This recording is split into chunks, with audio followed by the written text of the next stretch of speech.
dernières innovations qu'on a mis en place chez nous, c'est la fibre 100% recyclée.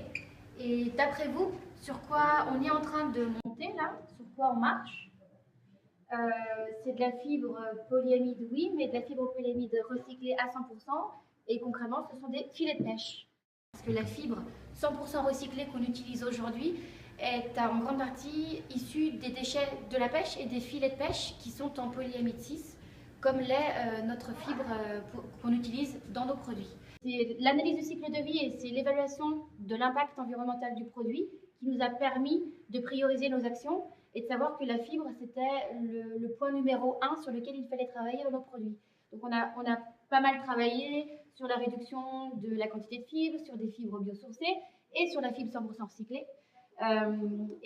Aujourd'hui, on a essayé de repenser un peu, comme on a su que les filets de pêche, c'était le matériau utilisé pour recycler, enfin pour être le recyclé de notre fibre.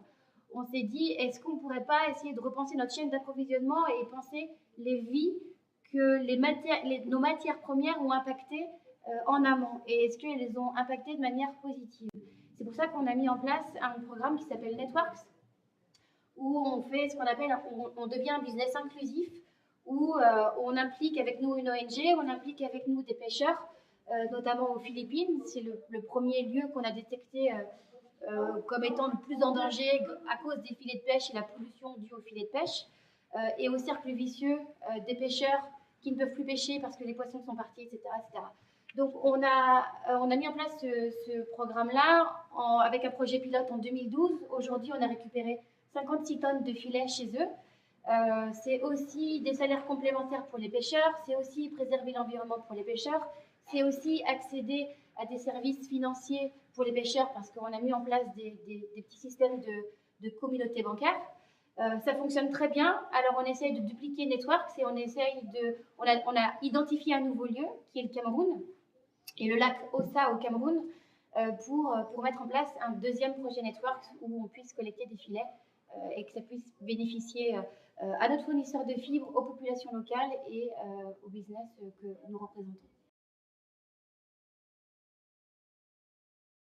En fait, l'idée pour nous, c'est de repenser notre produit sur toute cette durée de vie, donc de l'extraction des matières premières, comme je l'expliquais, jusqu'à la fin de vie. Mais à un moment donné, il y a l'installation des produits, comme ils sont installés ici. On s'est inspiré, en 2001, on a développé une gamme de produits inspirés de la nature et notamment des feuilles qui tombent sur le sol, parce que la nature fait bien les choses et la nature fait bien les sols. Et quand on se promène en forêt, les feuilles tombent des arbres, etc. Elles tombent toujours de manière aléatoire, mais c'est toujours joli. On ne se dit pas « Oh, cette feuille, elle est au mauvais endroit ». Et c'est comme ça que nos designers, en fait, ont développé un motif inspiré de la nature, alors au départ de feuillage ou de champs vus du ciel, pour se dire on arrive à fondre un peu toutes les nuances, on arrive à fondre un peu toutes les lignes pour que notre produit, au final, puisse se poser dans n'importe quel sens.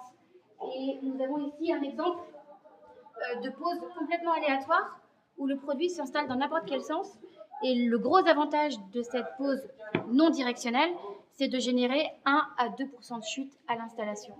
Comparé à une moquette en rouleau, qui représente entre 10 et 15% de chute à l'installation, c'est énorme. Et comparé à nos dalles de moquette classiques, qui, pour une pose classique en damier ou pour créer des effets esthétiques, génèrent entre 3 et 4% de chute. Donc cette inspiration du biomimétisme au départ nous a permis de développer un process et des toutes nouvelles gammes de produits qui s'installent en générant moins de déchets. Est-ce que tu peux nous parler du gecko aussi? Est-ce que ça te parle, ça? Oui, le gecko, c'est toujours à l'installation, toujours à l'installation des produits. C'est aussi une inspiration biomimétique où en fait nos dalles sont plombantes amovibles. En fait, elles sont lourdes. Normalement, elles ne devraient pas avoir à être collées. Ouais. On parlait tout à l'heure d'avoir des émissions non nocives, de qualité d'air intérieur, etc. Aujourd'hui, la législation veut qu'on colle ou on poisse les dalles. Et quand on apporte une colle ou un poisson, la dalle colle de son plein au sol, ce qui n'a aucun intérêt.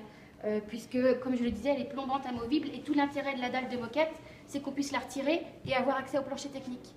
Donc c'est comme ça qu'on s'est inspiré du gecko, le petit gecko. Démonstration. Le petit lézard qui grimpe aux parois et qui n'a pas besoin d'avoir toute sa patte qui colle à la paroi pour grimper, mais qui a juste besoin de petits points de fixation. Et on s'est dit, voilà, la dalle de moquette, dans le principe, n'a pas besoin d'être collée en plein, mais peut juste avoir des petits points de fixation.